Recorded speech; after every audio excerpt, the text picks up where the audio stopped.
Hey, what's up, world? It's your boy Pope coming through with another Faygoluvers.net exclusive. On the line right now, I got my boy DJ Clay. What's up, Clay? What up, though?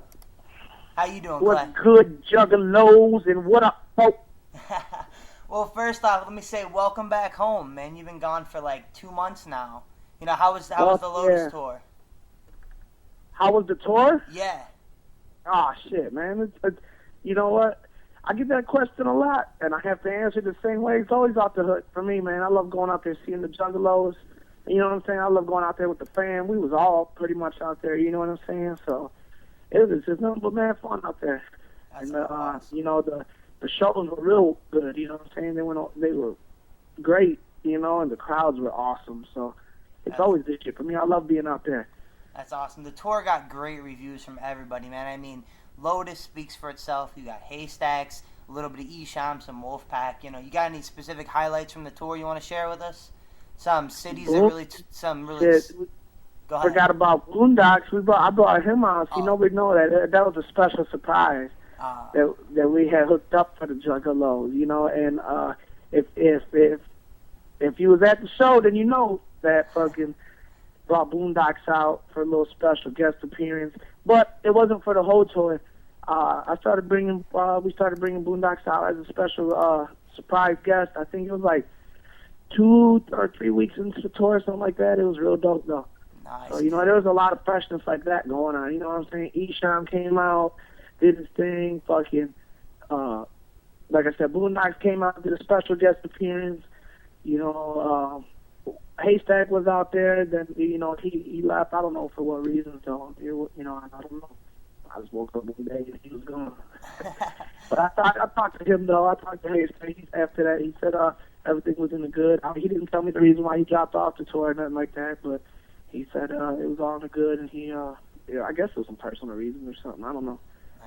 See, I saw the tour in Columbus and in Cleveland, and both times Haystacks really tore it up. I was pretty surprised he left. But any certain cities out there that really stood out to you? That stand out? Yeah, there's a few. There's in Norfolk, Virginia, there's a club called the Norva.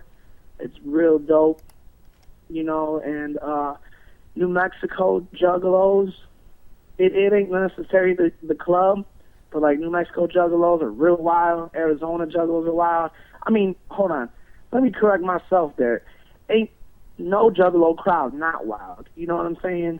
You already know. But just on like a different level, you know, it's different. It's different there to me for some reason. I don't know.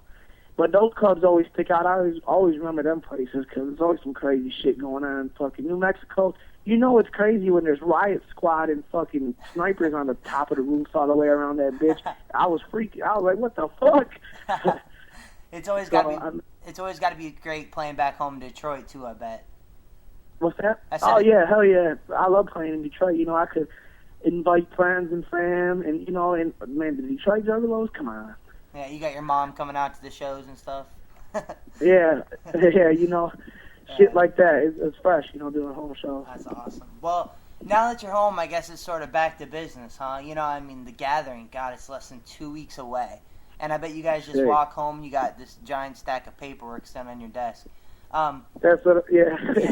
Yep, so, we get back, and then for me, not only is it the gathering, but it's back to work. Let's start on Volume 3. Yeah, we're definitely going to get into Volume 3 here in just a little bit. But with the gathering coming up, what should we expect on the DJ Clay end of it? What do you got going on at the gathering this year?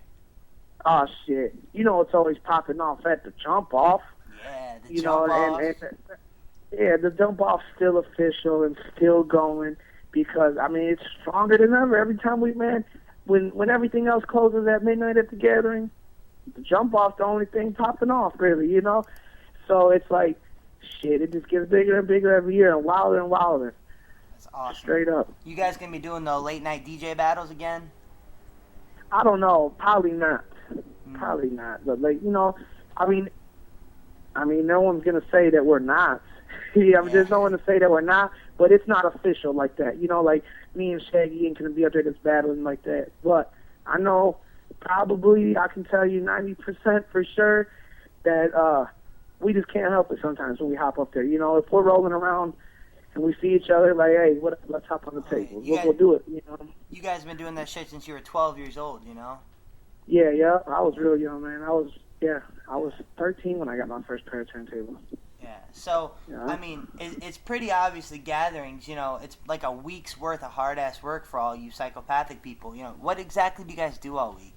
You know, you just come out and do your sets and your shows and chill out and party? At the gathering? Yeah, like what do you guys do all week? Because, you know, like, from the juggalo aspect, we see you guys for, you know, a couple hours a day, but I'm sure you guys are always I'm out there with the juggalos all day, every day. That's awesome. But I'm barely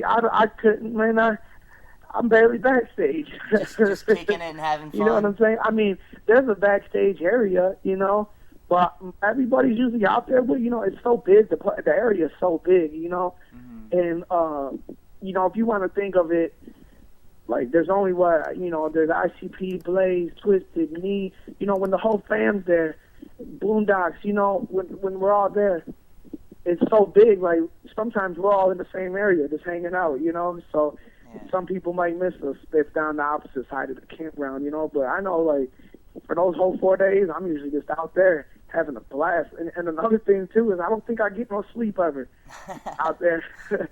I don't know, you know, I get fucked up and have fun. That's what the gathering's all about. That's what fucked up and energy drinks are for, you know? You know, and, you know, we don't, you know, shit, we do the gathering, you know, we go out there. What's that? I said, I'll tell you what, there was nothing like the Beach Boys bash last year, though. Like, the entire family was there. And I never thought I'd see Faygo showers and mosh pits to Beach Boys songs. Fuck yeah, and beach balls flying everywhere. Yeah, well, beach balls and fucking 2 liters. I can tell That's what it is. I can tell you one thing. I've got about 1,000 emails from juggalettes out there that love to kick it with DJ Clay at the gathering this year. Straight up, well, hey, email them all back for me and tell them, just come to the jump off. You gotta jump off about 1 a.m. and it's on, right?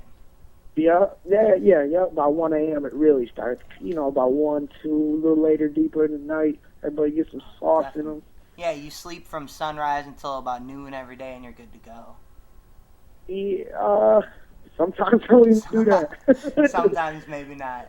You know, it's just straight fun. It's hard to sleep when there's shit going on constantly. You know, I don't come out and do the jump off like you said until it'd be like 1 o'clock in the morning, midnight. You know, and then that's That's when all the events are done. You know, all the events that's going on during the day events, that's when all those are done, when the jump off pops up. So that's when I got to come out and do my thing, you know. And, you know, and at the same time, I'm not trying to miss what's going on during the day, you know. So it's hard to sleep. And the jump off don't close till 6 in the morning. So. Damn, 6 in the morning. I can't you know, I might sleep from like 7 in the morning to like 8 in the morning and get back up and do it again. It's called a beauty nap or something like that, but. Yeah, it's more like a body shutting down on you nap. So the list of guest artists just keep building up and building up this year. Who are you looking forward to see this year at the gathering as far as all the special guest artists? Shit, I heard 3 6 is in the building. 3 6 is there. Ice-T's gonna be there. That's where I'm gonna be right there. I'm gonna be tearing the club up and sipping on some scissors. Having bitches show you their tongue rings, right?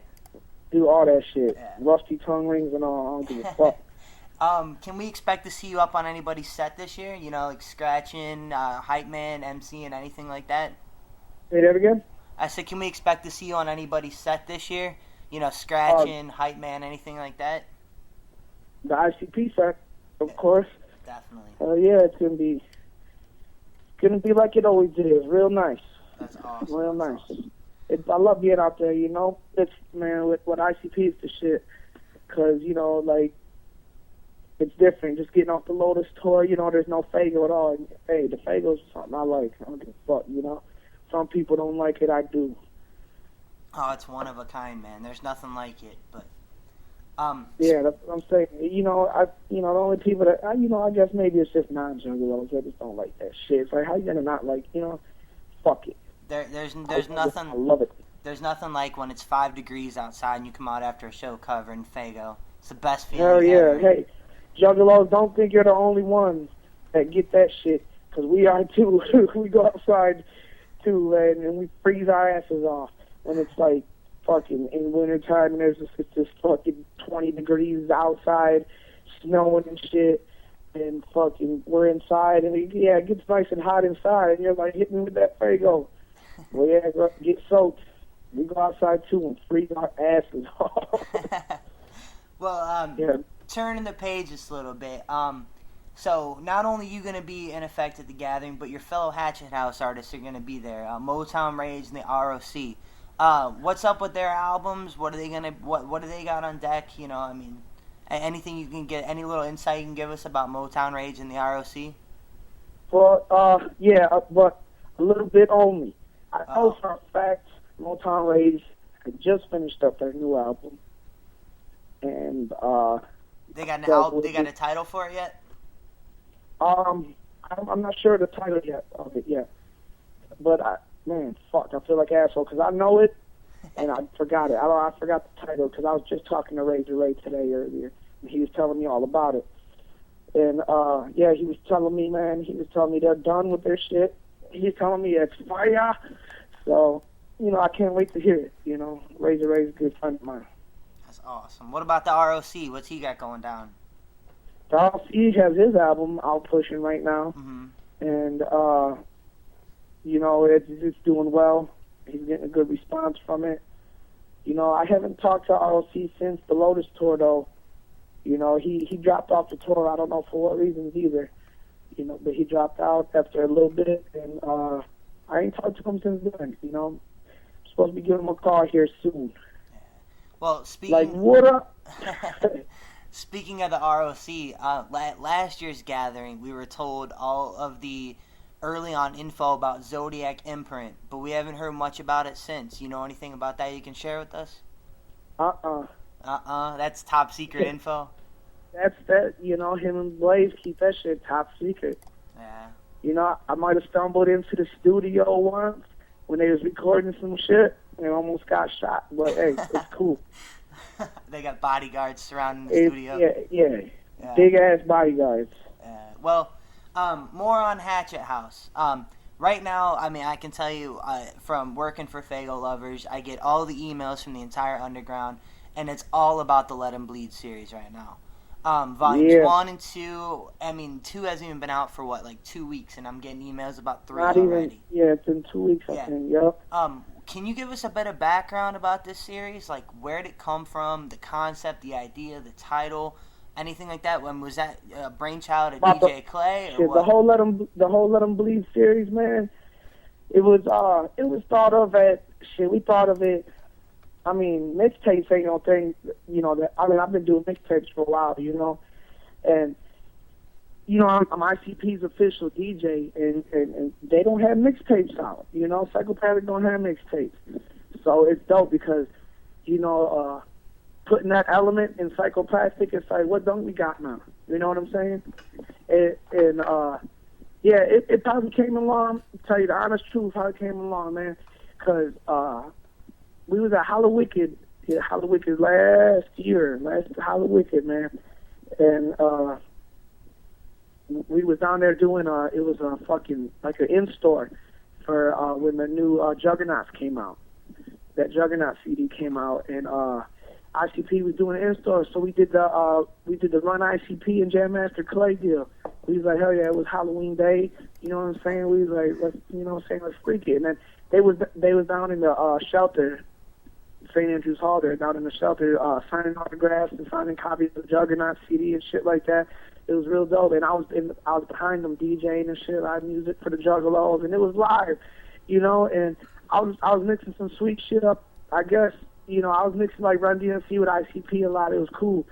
And then when that was all over and we got back to the bus, we started talking like, man, that shit's real dope, that shit's fun to do and everything, just mixing shit, remixing shit, I like doing that type of stuff too. Remixes are fun as hell to me. That's why, I have fun doing them bitches, the remixes.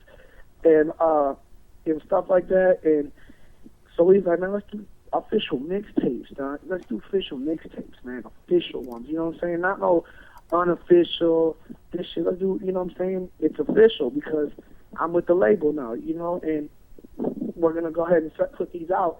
So I started working on volume 1, and got that all together. Regular mixtape style, how I used to do mixtapes. And the basis of it is straight up mixtape. Like, we're not giving you an album, you know what I'm saying? We're not giving you a solo CD, none of that shit. It's a mixtape. This is taking all new shit, unheard before stuff from the label. And also, I have access to all the files, the ICP files, the Twisted files, all that shit for remixes, stuff like that. Shit that they never gave like access to anybody before, you know what I'm saying, like that, because this ICP don't have no remixes out, it's hard to get an ICP instrumental, and stuff like that. But so I felt real honored that I was able to get all that, that I was able to get all that access to, anything, almost anything. Some shit's real hard to find. You gotta do some real digging, but it's cool, I do it if I really want it. And I put Volume 1 together. It was lovely, did some remixes. We got some originals. We took some old beats, put some new verses on them, just regular shit you would hear on mixtapes, and put it out. And we expected it to be a series. We right off the rip, we're like, man, we could do 3 of these bitches a year. I was like, I can do 3 of these a year, no problem, And so we're gonna do 3 of them. The Let 'Em Bleed series is actually gonna last 2 years. We're gonna do 6 of them. That's awesome. So we'll go all the way through Volume 6. So yeah, it's gonna go. The Let 'Em Bleed series, to Volume 6. After that, we'll see what comes after that. Yeah. But the Let 'Em Bleed series is going to Volume 6. But don't think 6 is gonna be the end of it, because I won't never stop doing these mixtapes. It's gonna be the shit when there's like fucking 50 of these bitches out there, and you're just like, oh my god, look at all this material, and just access to anything, just the whole Juggalo world. It's like the Juggalo newspaper in a way. You know what I'm saying? This shit lets you know. What's going on in the Juggalo world today. I mean, like Volume 2, and Volume 2, for example. Moving on to that now, real quick. I got Bizarre on that. I got a track from Bizarre. It's called Juggalo. He did it. And that's an example. It's going to show you what's going on in the Juggalo world today. It's like, there's a lot of people out here that are yelling Juggalo all over the microphone. You know what I'm saying? As far as rappers that are out here now. Yeah. I mean, you got underground rappers and shit, and there's a lot of people out here yelling Juggalo. I can't name, because I heard a lot of people saying it, And, and maybe there's some people out there that don't know that Juggalo shit, is psychopathic. As ICP started that up, And, some people don't know that even. That's how big the Juggalo world is now. That there's people out there screaming Juggalo that don't know where it came from. That's how big it is. And there's even there's states, I've been to states where Juggalos are considered a gang. If you got a Hatchet Man on your car, you might as well have Crip on your car, or Blood, or some shit. For real, it flipped my wig. And that's what these mixtapes, they're just showing you, like for instance, as I was saying about Bizarre. He did a track, he was out on the Toxic Territory with us, Bizarre was, and King Gordy. He was out, they was both out there on the Toxic Territory with Twisted, and, he was out there getting love from the Juggalos, Bizarre was, he was out there showing man love to the fam. It's a big stepping stone, as far as, the past and all that past shit with ICP and Eminem and all that stuff. You look at it now like, holy shit, look at Bizarre on this mixtape, screaming Juggalo. Like, that kind of tells everybody, that's informing you with the news right there. That lets everybody know what's going on. Like, it kind of shows that beef's so old. Look at what we're doing now. You know what I'm saying? Yeah, the beef ain't really popping like that. And Bizarre's real cool people. All his co-campus cool people, and King Gordy, all them. I got King Gordy on Volume 2. All that shit. It's just like, expect more shit like that to come on these mixtapes, more wig flipping shit. I know I've had responses from Juggalos talking about, I was in KC, and there was a couple of Juggalos outside the tour bus that I met, and they was like, they seemed like they was offended by that song, like, Bizarre's mocking us, like, he sounds like he's making fun of the Juggalos. I was like, hell no, you know what I'm saying? He's out there showing the Juggalos fam, because because they were showing him love out on that tour. You know what I'm saying? He was getting love out of it. He was going there. he would do this one track and tear the fucking roof off that bitch. Like, you know, the Juggalos would get hyped and start moshing, and I was there every night for that tour to witness that shit, and it was cool, you know? And, you know, and that lets you know that, you know, the Juggalo world is so massive now. I mean, there's a lot of people that can't get away from it now, you know? And once you're sucked in, you don't ever come out. Yeah, well, it's cool we've gotten to the point now where you got people like Grammy Award winners 3-6 coming to the gathering. King Gordy was in 8 Mile. You got Bizarre on Celebrity Fit Club. You know, you've got all these people screaming Juggalo just because, that's what I'm saying. Because it's got to the point now where the hip-hop that they grew up and loved is sort of like dying off. And, you know, it's getting to the point now where... You know what's not dying off, though, is us. Yeah, it's evolved. You know, it's evolved. This is the style that they grew up loving, and the style that became mainstream is what they grew up despising.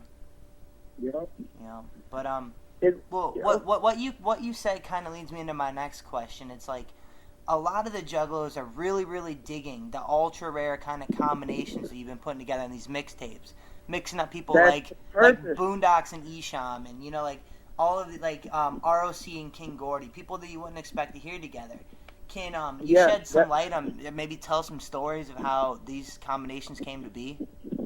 It's fresh because that all was done in a way to where I didn't think people would talk about it like that. Like, look at these crazy combinations. You know, I didn't think I'd ever be answering this question because I did it on purpose. You know, like, let's get some crazy combinations of people together, you know, that are out here in the jungle that never did songs together before. You know, for, like you said, ROC and King Gordy, Boondocks and Esham, you know what I'm saying? I didn't think it would have been talked about that big or been that noticeable, but it is, you know?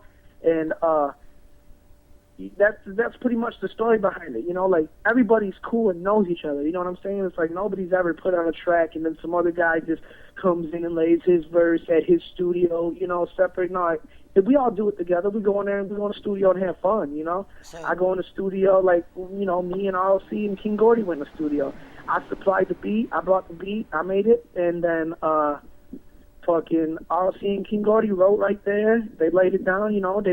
We all did the hook together. It was real fun, man. You know, you go in there and make a day out that shit and go kick it. So it's more like people who have been friends and homies for a long time that are finally like, you know what, we haven't done this before. It's time we get this done.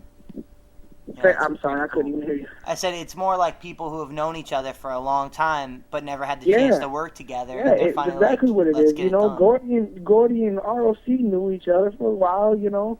Esham and his Boondocks might not have known each other personally like that, but ever since Boondocks been on the label, they've known each other, you know, and never did a song. So it was done on the first one, and then the ROC King Gordy one was done on the second one, you know. It's always going to be some fresh shit like that. As long as there's a combination out there to be made, we'll make it on the mixtapes.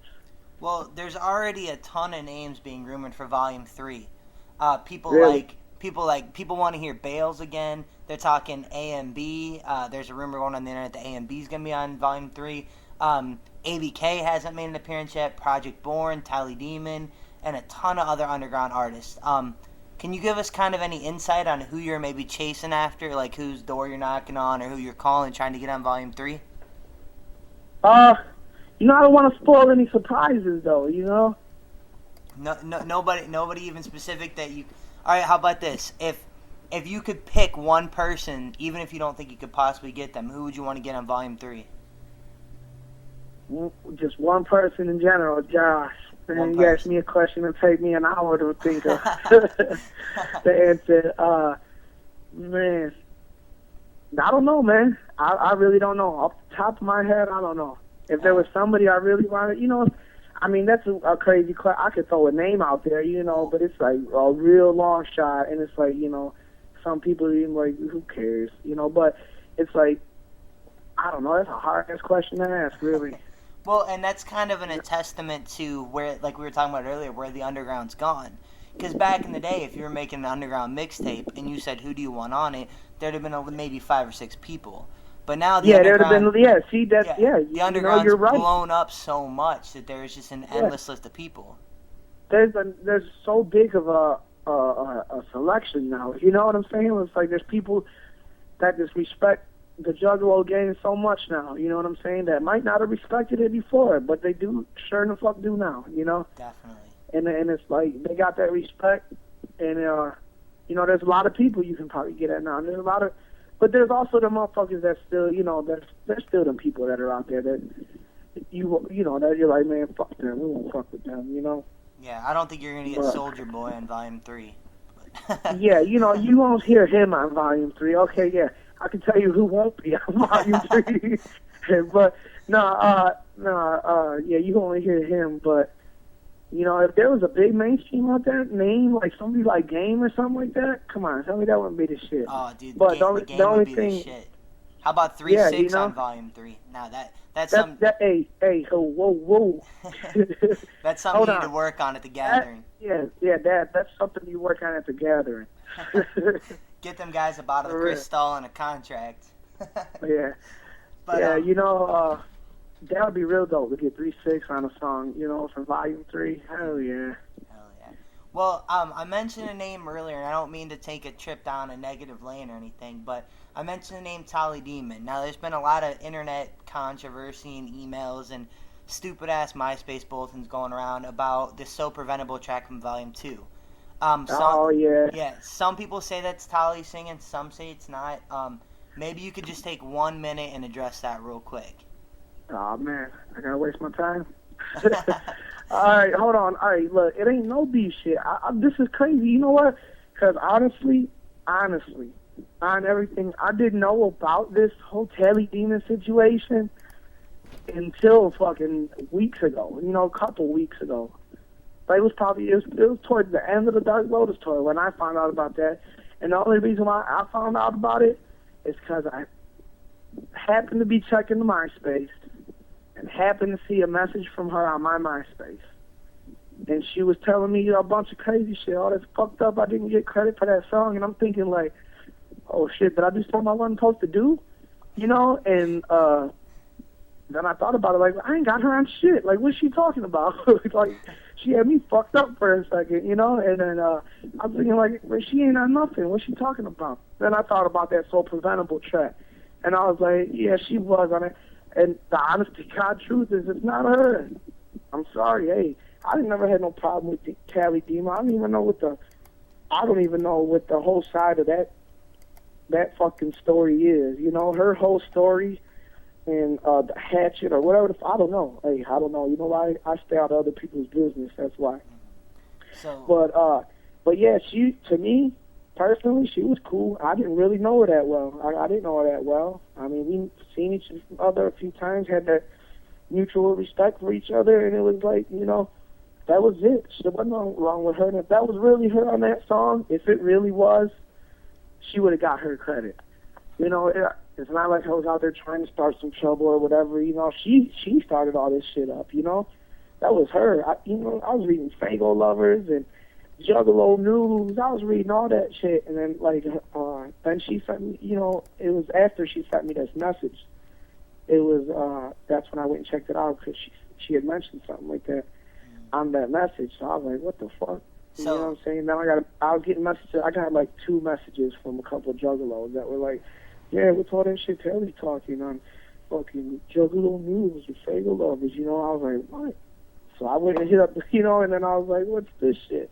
She's like blogging about it, and you know, I even got like one angry Juggalo that hit me up and was like, what the fuck, man? That's bullshit. You tell her credit, you know? And I was like, oh, what the hell? You know, like, damn, it's not even her. I would have gave her credit if it was her, you know? So basically, to completely clear the air, it's just a girl that sounds similar to Tally singing a hook that Tally once sang. Say it again? I said, so to clear the air, it's a girl that sounds similar to Tally singing a hook and that Tally once sang. The girl that is singing that is the exact same girl that's singing on the end of Boondocks' on the last song, Boondocks' Crimson Creek. On that last track he got with Jamie, that Death to a Hater, the same chick that's singing on that, it's the same chick that did So Preventable. Awesome. You know, I mean, Tally Demon, yeah. Hold on, Tally Demon, I guess originally was on the song, but we replaced her, you know, because of stuff like this, you know what I'm saying? You know, we would have put it out, you know, I would have gave her credit, she would have been informed, you know, but it wasn't her. Yeah, to clear the air, It's the same chick. Her name's Brittany, the chick that sings on "Death to a Hater." That's It's awesome. that same chick singing on "So Preventable." Awesome. And I give her credit and her shout out in my special thanks. Good. So Hopefully we'll never have to talk about this situation again. yeah, hopefully not. It's silly to me. It's straight silliness. Moving on real quick from Let 'Em Bleed. I mean, you've been with the Hatchet for like 2 years now, okay? And we still really don't know hardly anything about DJ Clay. You know, we know that you're one hell of a DJ. We love the Let 'Em Bleed mixtapes. You're awesome to see live. But that's about all we know about you. Like, where exactly did DJ Clay come from? Shit. To make a We're long story getting short, all personal and shit now. Yeah, to make a long story short, shit. I was just when I was doing my thing here in Detroit, and I got a phone call. I think it was in February of '06 or January of '06. I got a phone call from the Rude Boy asking if I wanted to DJ for Shaggy. You know, I was known for being out there. I was doing shit for Psychopathic probably since I was 15, man. I probably did every Big Ballers Christmas since I was 15 years old. You know, That's here awesome. in Detroit. You know, I've said in another interview before that I did every Big Baller since I was 15, and I also said that I think there was 2 years in there I missed. You know, and I'm gonna be honest, I think there was 2 years in there that I missed. But hey, since I was 15, that's a lot of years, so I can't remember all those.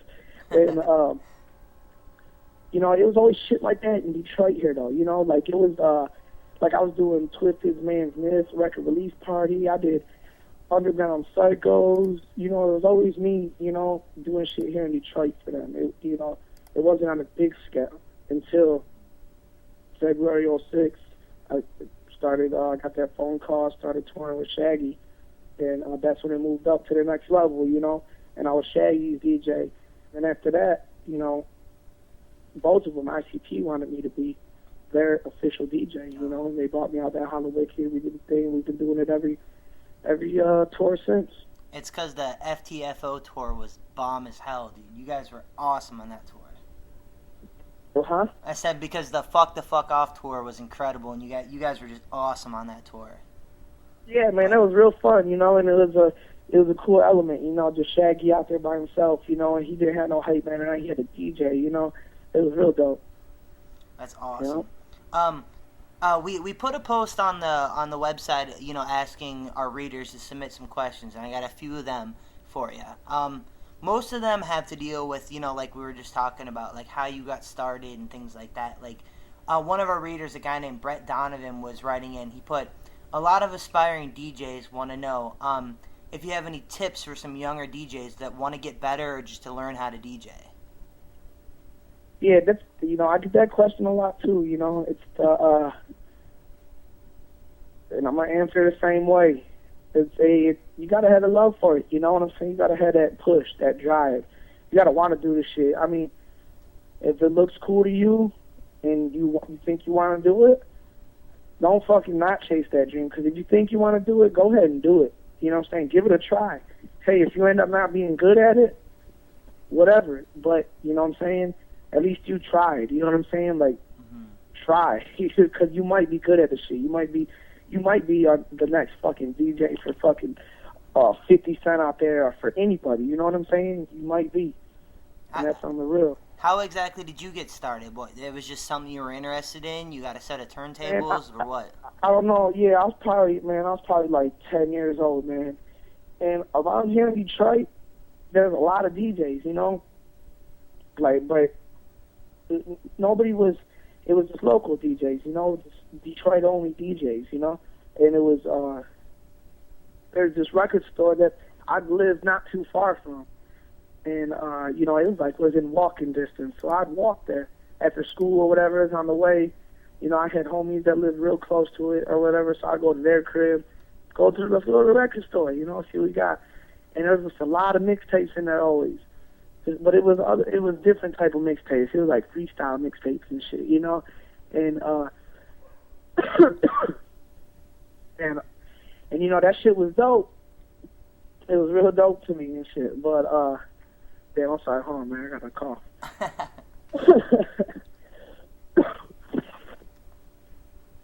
Yeah. It's from riding around in a tour bus with monoxide too much. Yeah, you know, there's some good shit out there.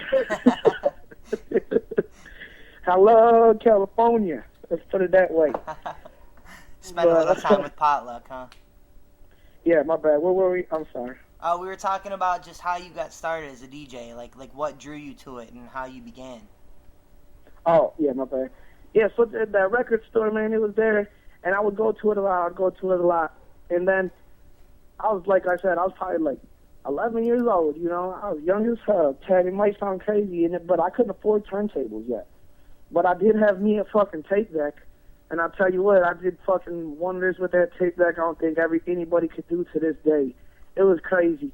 I would flip my own wig on that shit. I'd be like, because I'd make bootleg-ass mixtapes, you know. I would find, like the left, like the left fucking cassette thing was a turntable, and like the right one was a turntable, you know. And it had to be a dual record cassette player though. Like it had to have record on each side. The old kind where you hit play and record at the same time. Well, I would do this. What I would do is I would have one tape.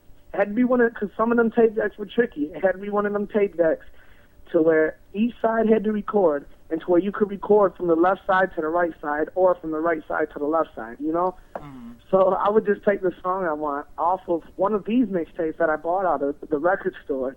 You know, I'd take the song, and then I would record it on the left side, and fucking take it out, I'd have one tape that I was recording my mixtape on, you know? And I would take it out, put it on the right side, go ahead and find the next song I'm looking for, and on another tape or something. And it was just, I don't know, maybe it was the tape deck I had only, I don't know. But it was this fresh way to press the buttons, right? And it would just mix the songs in so smooth. Like when you actually played that tape back, you're like, holy shit, you know? It was weird. It was weird as hell, you know? But I made a couple of those and it was like, that's dope.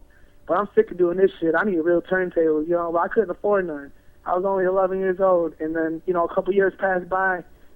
My parents seen I was really into that shit, and then they bought me my first pair of turntables when I was 13.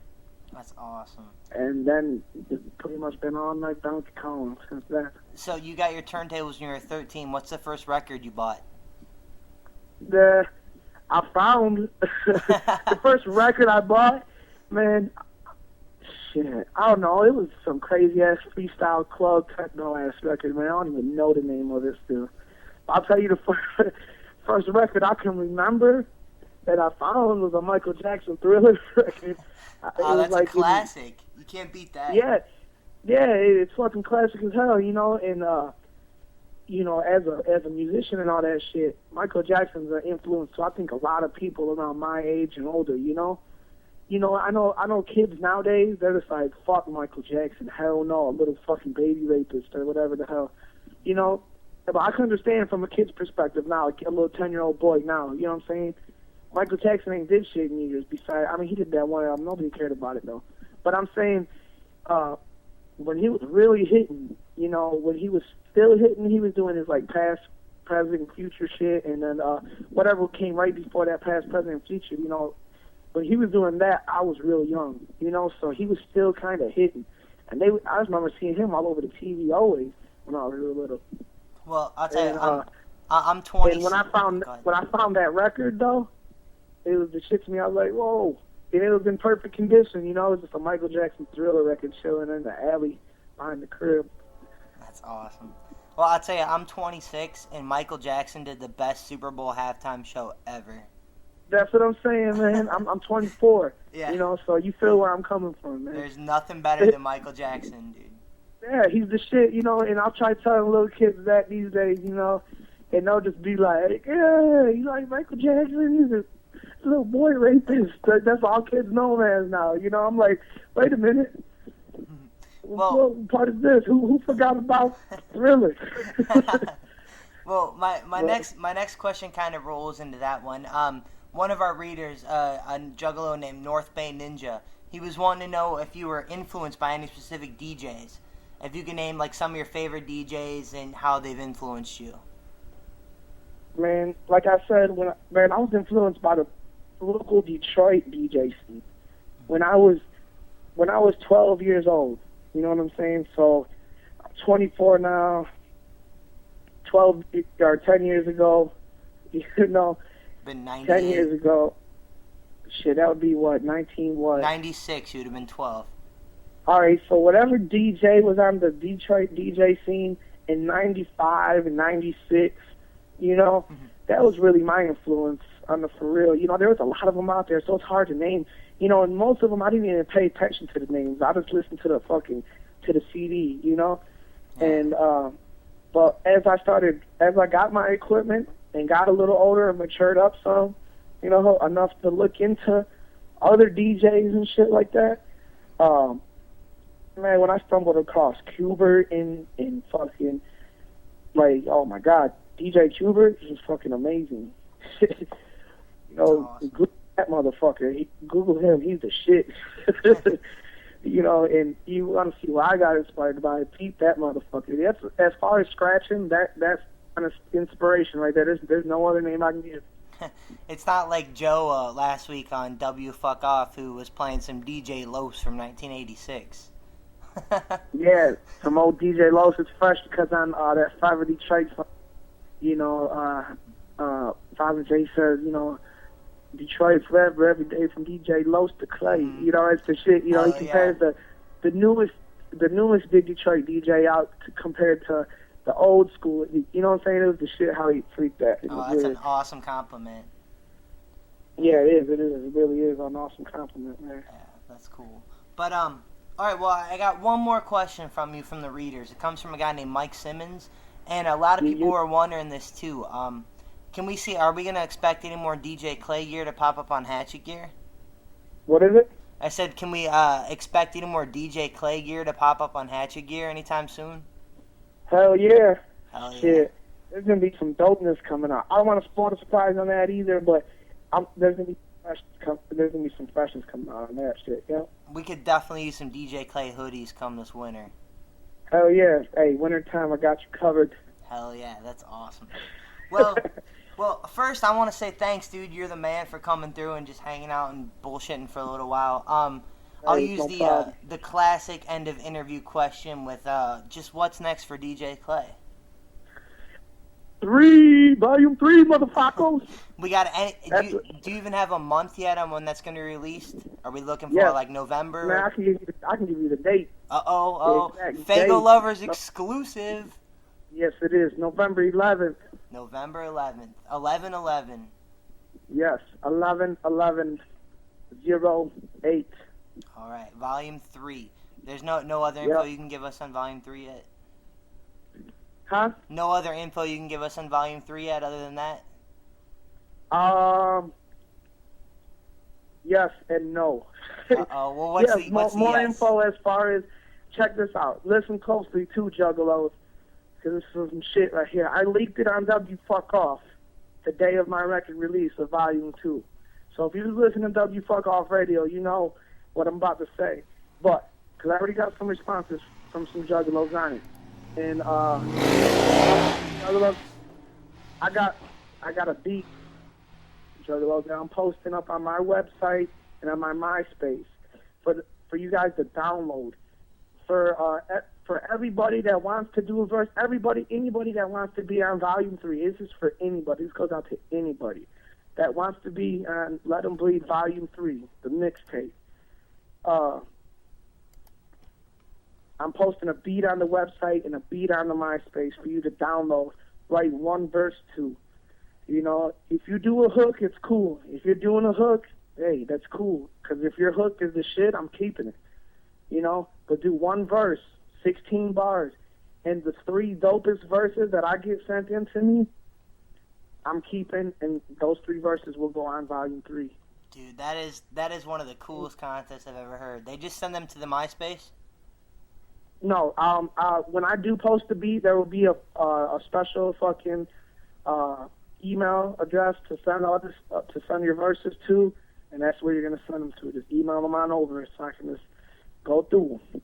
Dude, that's awesome. You know, it's gonna be real fun, dog. Yeah, it is. You know, I was thinking of it like, what'd be the shit to do for Volume 3, man? Let's involve anybody that wants to be on this bitch. You know what I'm saying? Juggalos, fucking, like I said, hey, what if the game hears this fucking thing and he wants to do his verse? You know?